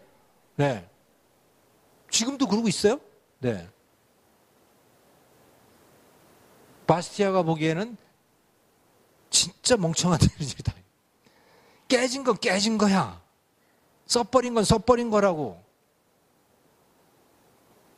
그게 무슨 얘기냐? 자, 이게 안 깨졌다고 생각을 해보자 이거예요. 그러면 이 사람이 유리살 돈을 가지고 다른 뭔가를 샀을 거 아니냐 이거예요. 유리살 돈을 가지고 다른 뭔가를 샀어. 예를 들어서 그래서 자켓을 산다 이거예요. 자켓을 한 10벌 살 수 있어. 저 유리살 돈으로. 그러면 유리는 그대로 있는 거고 자켓 10벌이 생기는 거잖아요. 그러면 그 자켓 공장이 돌아갈 거 아니야. 그럼 거기서도 뭐 승수효과도 있고 뭐 다 있을 거 아니에요. 그러니까 유리가 안 깨졌으면 유리도 있고 자켓 10벌도 생기는 거예요. 그런데 유리를 깨먹었기 때문에 그 유리를 생산하기 위해서 자켓은 생산을 못해. 그러니까 자켓은 없는 거야. 유리가 그냥 있을 뿐이야. 라고 생각하는 것이 바로 바스티아의 셈법인 것이죠. 그리고 현대 경제학이 다 그렇게 생각을 합니다. 현대 경제학의 셈법은 바로 바스티아의 셈법인 거예요. 근데 바스티아가 옛날에 그 얘기를 했을 때는 굉장히 충격이었죠. 아, 그렇게도 생각할 수 있구나. 지금은 일반적이에요. 이것이, 자, 여기서 그러면 보이는 것과 보이지 않는 것이라고 하는 건 뭘까라는 겁니다. 보이는 것은 유리가 깨졌으니까 그 유리를 만들기 위해서 유리 공장이 돌아간다라고 하는 그것만 본다는 거예요. 그건 보이는 것이죠. 안 보이는 건 뭐냐? 유리 공장에다가 돈을 쏟아넣기 때문에 원래는 그걸 가지고 자켓을 만들려고 했었는데 자켓을 못 만들게 된 거예요. 그거는 안 보여. 사라진 기회는 안 보인다는 것이죠. 그거 보이지 않는 거예요. 그런데 사람들은, 정책 결정자들은 다 눈에 보이는 것만 가지고 정책을 결정하려고 해. 그래서 너무나 쉽게 유리 깨진 게 좋은 일이라고 이야기를 하는 거예요. 그래서 내수 진작이라고 하는 것도 계속 하는 거야. 뭔가를 소비하면 좋은 일이라고 자꾸 생각을 하는 거예요. 네. 아, 소비하는 게 불가피하지만 그렇다고 해서 필요도 하지 않는 거를 일부러 사서 쓰라고 하는 건 난센스죠. 그건 낭비예요. 네. 그런데 그런 일이 계속해서 일어나는 거죠. 왜? 아, 소비가 일어나야 공장이 돌아가잖아. 이런 생각인 거야. 아이고.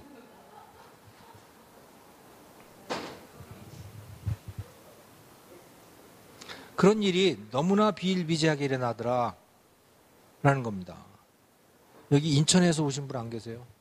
얼마 전에 아시안 게임 했잖아요. 그래요? 네. 주경기장이에요.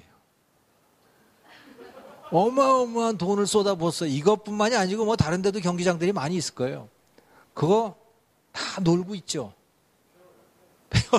네. 자, 이거하고 이걸 한번 비교해 보십시오. 쓰나미입니다. 일본의 쓰나미. 다 싹 쓸고 갔잖아요. 저것 때문에 어마어마한 호황을 구가하고 있는 산업이 있습니다. 일본에. 어떤 산업? 건설이죠. 다시 지어야 될 거 아니에요, 이거. 건설업은 어마어마한 호황을 누리고 있는 거예요. 일본에. 특히 이 미야기 지방에 다 지어야 되니까. 그러면 쓰나미는 축복인가? 그래야 하는 거예요.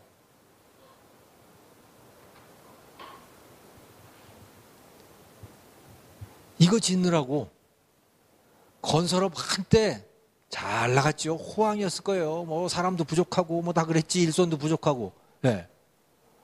그런데 필요한 걸 지어야지.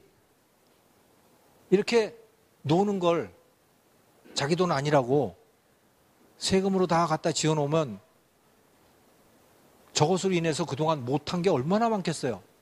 이거 안 했다면 여기에 쓸 이 돈을 가지고 엄청나게 많은 일들을 했을 것이다. 예를 들어 인천 시내에 학교에 교실을 다시 지을 수도 있는 것이고 담장 수선을 할 수도 있는 것이고 길거리에 치안을 더 좋게 만들 수도 있는 것이고 다 그런 거잖아요.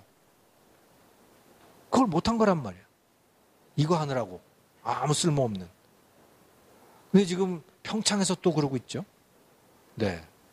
그런 거 좀 제발 좀 하지 말라고 하고 싶은데 근데 우리 뭐 KDI 같은 데서도 계속 숫자가 나오고 그러는데 올림픽의 경제 효과, 아시안 게임의 경제 효과 하고 뭐가 계속 나오거든요. 그거는요, 경제 효과라고 하는 게 다 비용이에요.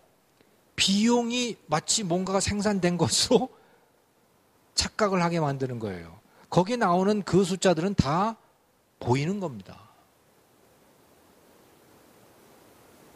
허수아비들이에요. 이런 쓰레기들이라고. 그걸 숫자라고 내놓는 거예요. 근데 그 숫자는 크면 클수록 손해야.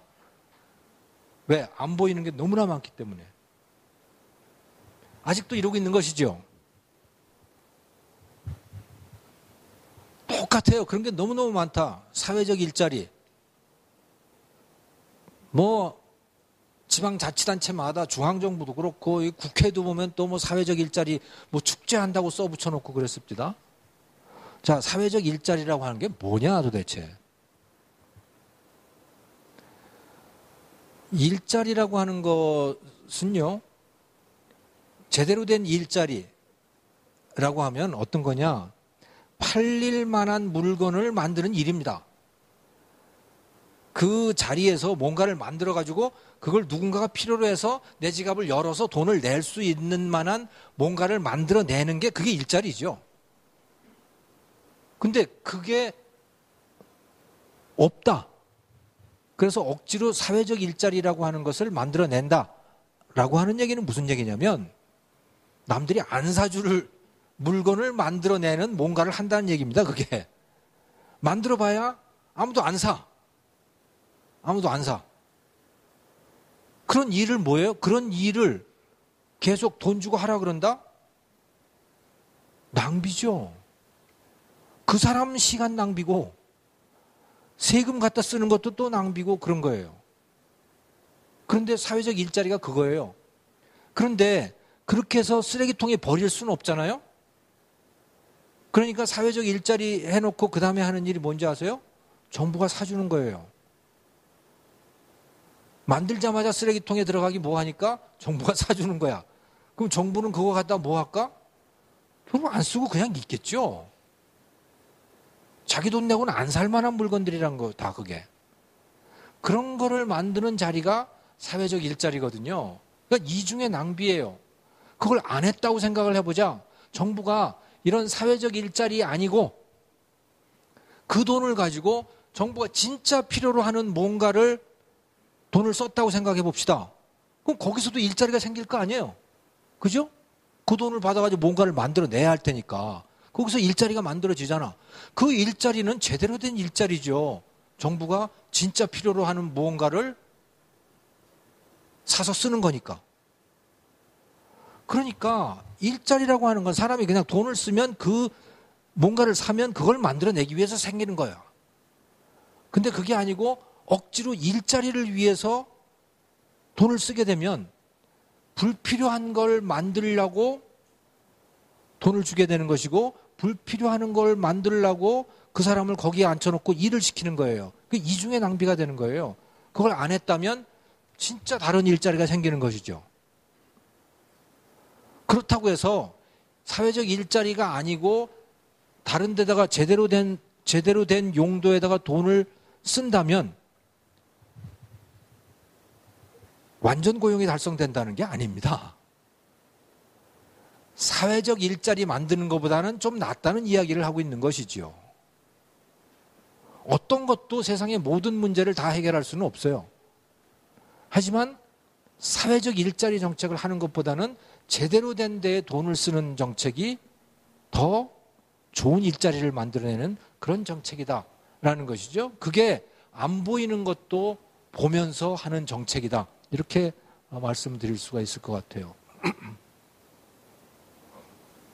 우리가 안 보이는 것을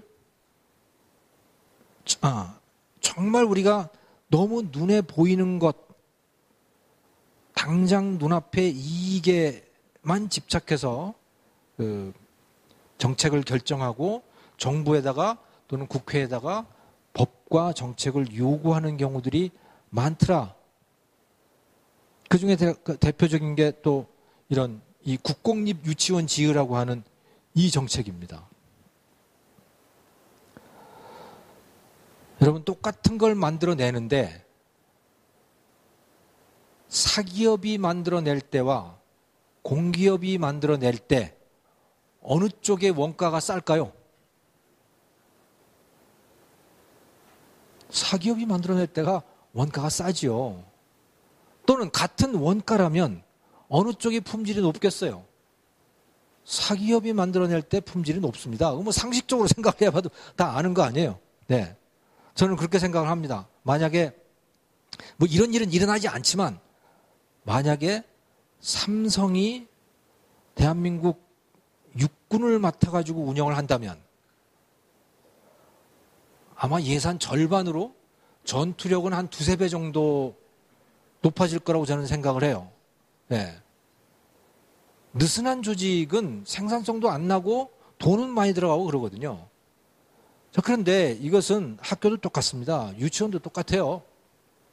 사립 유치원들은 학부모의 선택을 받아야 되잖아요. 학부모가 안 오면 문 닫아야 돼.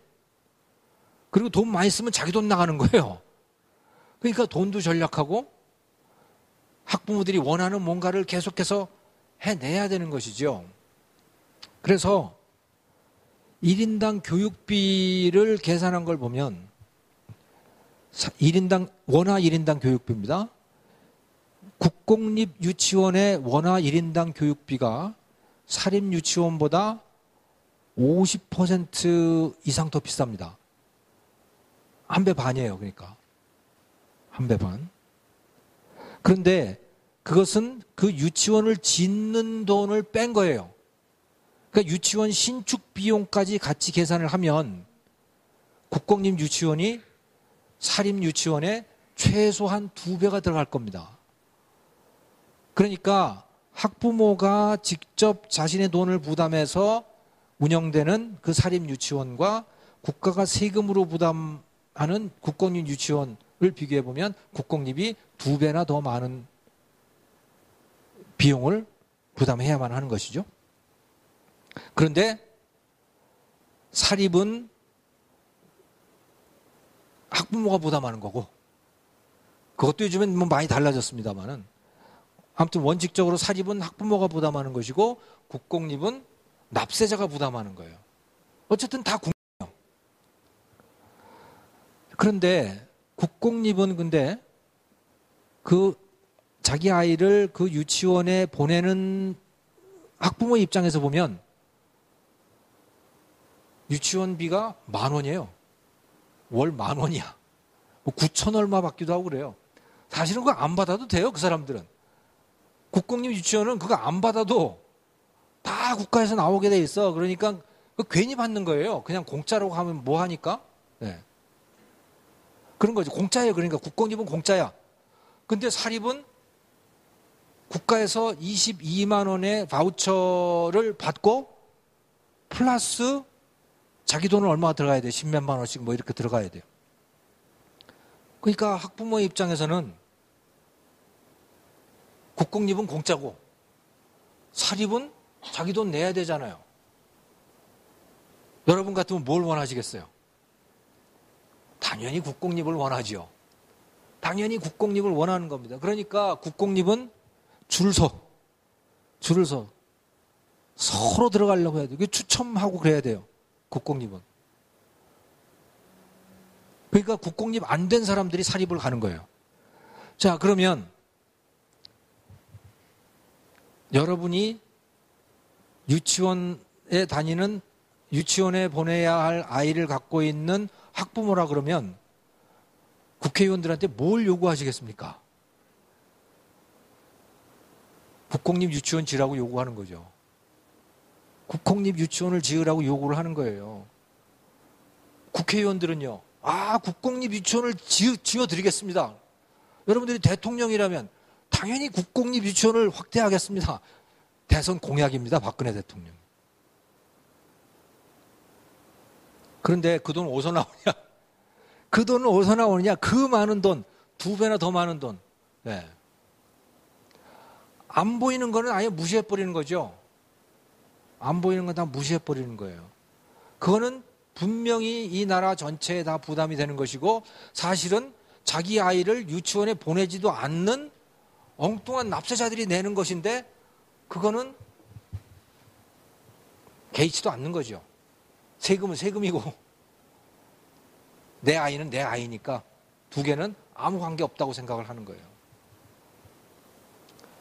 근데 그거를 이렇게 배웠다는 사람들이 다 나서서 그러는 겁니다. 정의롭다라고 하는 시민단체들도 다 나서서 이 국공립을 늘리라고 그러고요. 우리나라가 지금 다 그러고 있어요.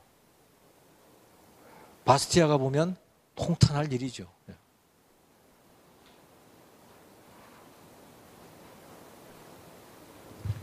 또 이거 있습니다. 여러분 어떠세요? 수출 좋죠? 수출은 좋은 일이죠. 수입은 좋은가요? 나쁜가요? 좋죠. 그럼 여기는 이상한 집단이에요. 수입도 좋다 그러면 이상한 집단이야. 수입은 다 나쁘다 그래요. 경상수지 적자 어떻게 생각하세요? 나쁘죠? 경상수지는요, 적자든 흑자든 상관없는 거예요. 경상수지는 적자든 흑자든 상관없어. 물론 경상수지 적자가 매우 심해져가지고 나라의 외환 보유고가 완전히 없어지고 이럴 정도가 되면 그거는 문제가 돼요. 근데 그게 아니고 그냥 경상수지가 적자다? 이러면요, 적자일 수도 있는 거예요. 그건 무슨 얘기냐면 수출한 것보다 수입이 더 많았다 이런 얘기입니다. 근데 생각해 보세요. 여러분 동네 대형마트 가시잖아요. 대형마트하고 여러분들하고 이제 거래를 하시고 있는 거야. 근데 수입이 많아요? 수출이 많아요? 수입이 많지. 늘 대형마트에 가가지고서 수입하잖아요. 그걸 국가라고 생각을 해보면. 그러니까 여러분들은 대형마트와의 거래에 있어서 항상 적자야. 근데 진짜 적자입니까? 무슨 그런 적자가 난센스예요. 적자라는 말 자체가 난센스예요. 여러분은 대형마트와의 거래에 있어서 늘 이익이에요.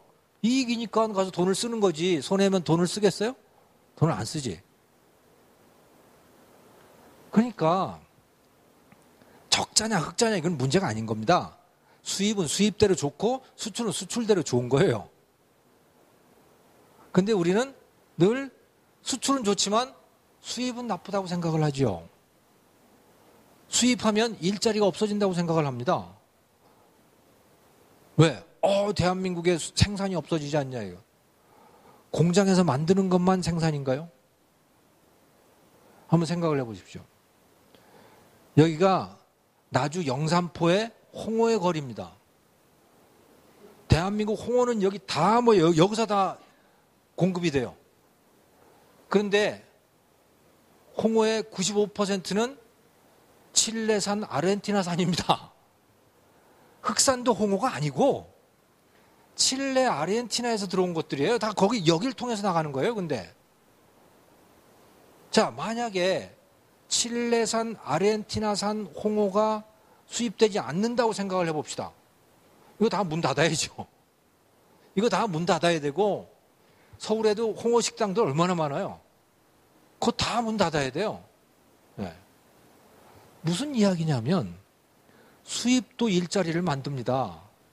수출도 일자리를 만들지만 수입도 일자리를 만드는 거예요. 무엇이든지 거래가 이루어지면 일자리가 생기게 돼 있어요. 그거는 수입 수출의 문제가 아닌 거죠. 오히려 억지로 자국 화폐의 가치를 떨어뜨려 가지고 억지로 막 밀어내기 수출을 하잖아요. 이게 난센스예요. 이거는 진짜 미친 짓이에요. 왜? 자기네 재화를, 자기들이 갖고 있는 재화를 헐값에 넘기는 거야, 이게. 남의 나라에 헐값에 넘기는 거예요. 그래 놓고 좋다는 거야. 왜? 수출이니까. 다들 이렇게 생각해. 이거는 일본도 그렇게 생각하고 모든 나라가 다 그렇게 생각해. 그래서 환율 전쟁이라고 하는 걸 그래서 하는 거예요. 서로 자기 자국화 가치를 못 떨어뜨려서 안달인 거지. 자국화 가치를 떨어뜨리면 어떻게 되느냐?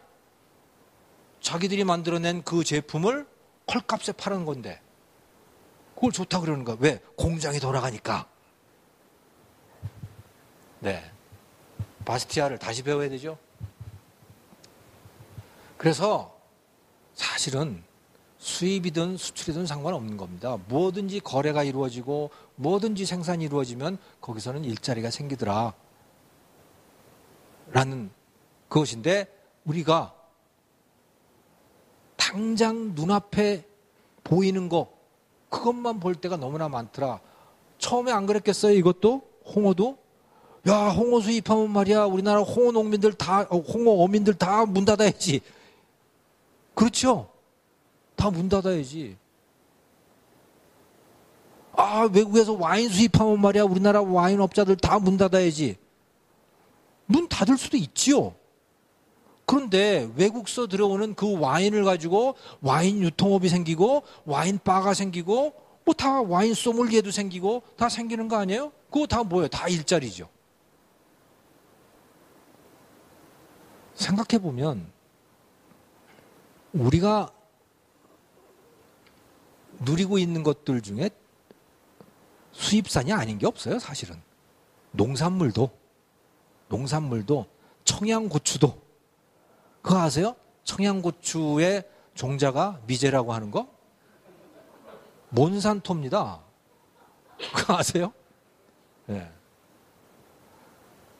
그러니까 우리나라의 대부분의 농산물은 다 수입 사료이거나 뭐 다 그래요. 수입 종자거나 뭐 다 그렇거든. 근데 결국은 뭐냐? 기존의 목소리 큰 사람들 그 기득권을 지키자라고 하는 거기에 다 이제 초점이 맞춰지는 것이죠.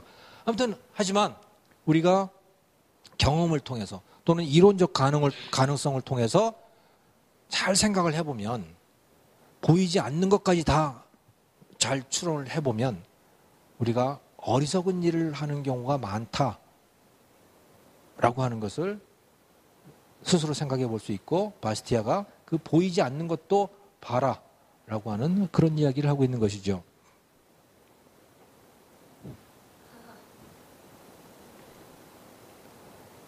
로봇입니다. 공상과학 영화의 상당 부분을 차지하고 있는 것이 로봇이죠. 겁나죠, 여러분? 로봇이 여러분들을 대체할까봐. 저는 그런 날이 오지 않을 거라고 생각합니다. 저는 확신해요. 근데 공상과학 영화는 로봇이 등장하면 100% 다 인간을 대체하게 돼 있어. 네. 근데 그것은 산업혁명이 일어나던 그 초기부터 그랬었어요. 그래서 러다이트라고 하는 기계 파괴 운동이 있었잖아요. 저놈의 기계가 내 자리를 가져간다 이거. 그렇지. 그거 하나만 놓고 보면 그런 거예요. 서울역 지게꾼입니다. 제가 중학교 다닐 때 제가 서울에서 하숙을 하고 있었는데 그 하숙집 주인 아저씨가 친척분이었는데 그분이 이제 목재소에서 일을 하면서 그게 응암동이었었는데 서울역에 이제 그 기차에서 목재를 내린다고요. 수입한 목재들을 내리면 그걸 서울역에서부터 이 리아카에 싣고 그 리아카를 끌고 서대문 지나서 무학재 거기에 넘어서 녹본동 거기에 넘어서 그래가지고 이제 응암동까지 오시는 거였어요. 그러면 그게 한 4-5시간 걸려. 그 리아카를 끌고 그렇게 오는 거예요. 근데 그거는 그분의 생계수단이었던 거죠. 정말 고통스럽지만 그분의 생계수단이었던 거예요. 근데 제가 중3 때쯤 되니까 그 일이 없어지더라고요. 그 일을 못 하시더라고. 왜 트럭이 나오는 거예요. 트럭으로 다 대체가 되는 거죠. 네, 트럭으로 다 대체가 되는 거예요. 다른 일을 하시더라고, 근데. 자, 그 하나만 놓고 보면 트럭은 우리 친척 아저씨의 일자리를 뺏어갔습니다. 일자리를 파괴하죠. 하지만 그 이후로 대한민국 경제가 바뀌어온 그 과정들을 한번 놓고 보면 어마어마한 자동화, 어마어마한 기계화가 이루어졌어요. 그러니까 그게 1960년대를 지금 말씀을 드리는 거니까 1960년대 이후에 한 50년에 걸쳐서 이루어진 자동화 기계화라고 하는 것은 뭐 상상을 초월할 정도죠. 그러면 실업률은 어떻게 됐냐? 우리나라의 실업률은. 만약에 기계가 일자리를 뺏어간다고 생각을 하면 우리나라는 99%가 다 실업자가 있어야 해요. 그런데 60년대의 상태는 어땠었냐면 기계가 거의 없었던 상태. 국민의 대부분이 다 실업자였습니다. 다 잠재적 실업 상태에 있었어요. 대부분 농촌에 있었잖아요. 농촌에서는 다 실업 상태인 거야, 그게. 다 농사를 짓지만 안 지어도 그만인 상태인 거예요. 즉 집안에서 농사는 한 명만 지어도 돼. 나머지는 논밭에 나가 있지만 있으나 없으나 똑같은 상태인 그런 상태였거든요. 그런데 50년이 지난 이후 어마어마한 기계와 자동화가 이루어진 그 이후에 어떻게 됐느냐? 실업률 4% 5%뭐 그러잖아요 지금. 어떻게 이런 일이 있을 수가 있죠? 그거는 기계가 일자리를 만들어내기 때문입니다.